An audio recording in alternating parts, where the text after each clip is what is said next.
आपके शरीर में याददाश्त का बहुत जटिल तंत्र है। तो क्या आपको लगता है कि आप जिसे भी छूते और महसूस करते हैं और संबंध रखते हैं, उससे वो याददाश्त नहीं बटोर रहा? अगर आप अपने सिस्टम में ढेर सारी विरोधाभासी याददाश्त पैदा करते हैं, तो आप देखेंगे कि जीवन बाद में ऐसा रूप ले लेगा कि आपके पास सब कुछ होगा, पर आपको ऐसा महसूस होगा मानो आपके पास कुछ नहीं।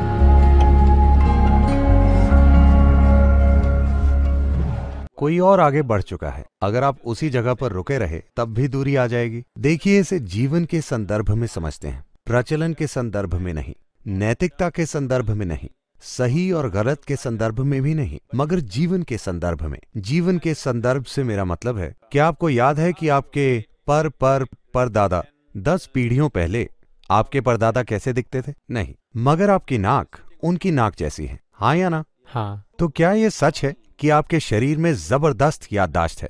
ये याददाश्त कई स्तरों पर होती है। क्रमिक विकास की याददाश्त, वंश की याददाश्त और कर्मों की याददाश्त होती है। याददाश्त के चेतन स्तर और अचेतन स्तर होते हैं। याददाश्त के स्पष्ट और अस्पष्ट स्तर भी होते हैं। लेकिन अगर आपकी नाक आपके परदादा की नाक जैसी है, तो निश्चित रूप से आपके शरीर में याददाश्त का बहुत जटिल तंत्र है। तो अगर इस शरीर में इतनी जटिल याददाश्त रखने की काबिलियत है, तो क्या आपको लगता है कि आप जिसे भी छूते और महसूस करते हैं और संबंध रखते हैं, उससे वो याददाश्त नहीं बटोर रहा? आपको ऐसा लगता है या नहीं? ये बटोरता है।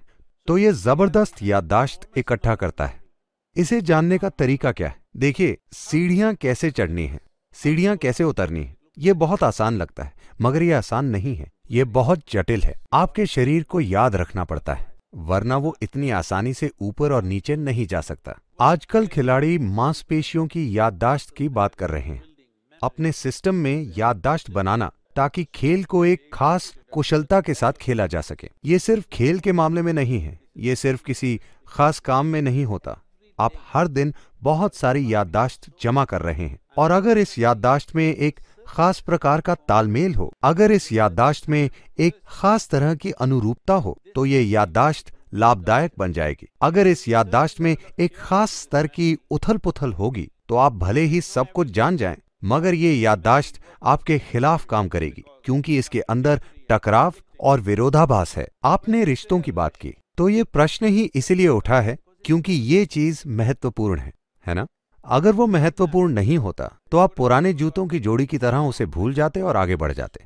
मगर वो महत्वपूर्ण है, क्योंकि आपने उसमें अपने विचार, अपनी भावनाएं और शायद अपना शरीर भी लगाया है। ये 3 चीजें लगाने के बाद उसके बारे में एक गहरी याददाश्त बन जाती है। अगर आप अपने सिस्टम में ढेर सारी विरोधाभासी याददाश्त पैदा करते हैं, तो आप देखेंगे कि जीवन बाद में ऐसा रूप ले लेगा कि आपके पास सब कुछ होगा, पर आपको ऐसा महसूस होगा मानो आपके पास कुछ नहीं, क्योंकि ये अस्त व्यस्त और उदास होगा, इसमें उल्लासी नहीं होगी। ये बहुत महत्वपूर्ण है कि युवा इस बात को समझें कि आपको जो शरीर दिया गया है वो चलता कैसे। अगर ये सिर्फ मांस का एक गोला होता, तो आप जैसे चाहे वैसे इसका इस्तेमाल कर सकते थे, मगर ये एक बहुत जटिल मशीन है। अगर आप इसका संवेदनशील तरीके से इस्तेमाल करें, तो ये असाधारण तरीके से चीजें कर सकता है, वरना ये मामूली चीजें करेगा। मान लेते हैं आप कंप्यूटर के बारे में कुछ नहीं जानते। मान लीजिए मैंने आपको एप्पल एयर दिया। क्या आपने वो मॉडल देखा है? हाँ। बहुत पतला और तेज। मैंने आपको वो दिया, मगर आप नहीं जानते कि वो क्या है। आप उसे घर ले गए और उससे खीरे काटने लगे। खीरे अच्छे कटेंगे, मगर क्या ये त्रासदी नहीं है कि आप खीरा काटने के लिए एक कंप्यूटर का इस्तेमाल कर रहे हैं? खीरे में कोई बुराई नहीं है, मगर आपके साथ जरूर कुछ गड़बड़ है ना? आपके हाथों में जो है, अगर आप उसका महत्व नहीं समझते, तो आपके साथ कुछ बहुत बुनियादी गड़बड़ है। सारी महत्वपूर्ण चीजें बेकार हो जाएंगी। मैं सिर्फ इंसानों की बात नहीं कर रहा हूं। किसी भी चीज को छूने और उसमें खुद को शामिल करने से पहले आपको देखना चाहिए कि आप उसमें कितनी भागीदारी चाहते हैं। आपको देखना चाहिए कि आप उसे कहां ले जाना चाहते हैं। आपको यह भी देखना चाहिए कि आपके ऊपर उसके क्या अलग अलग प्रभाव पड़ेंगे। वो इस जीवन के लिए अच्छा काम करेगा या इस जीवन के खिलाफ काम करेगा।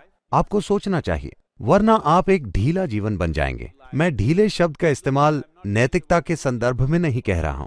मैं ढीला बस इस संदर्भ में कह रहा हूं कि आप अपने जीवन में जिस दिशा में जाना चाहते हैं, वहां नहीं जा पाएंगे।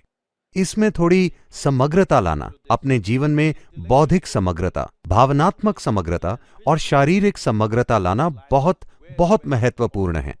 उसके बाद भी अगर कुछ गलत होता है तो आपको बस ये समझना है कि जब आप पैदा हुए तो आप अकेले आए थे और जब आप मरेंगे तो अकेले ही जाएंगे।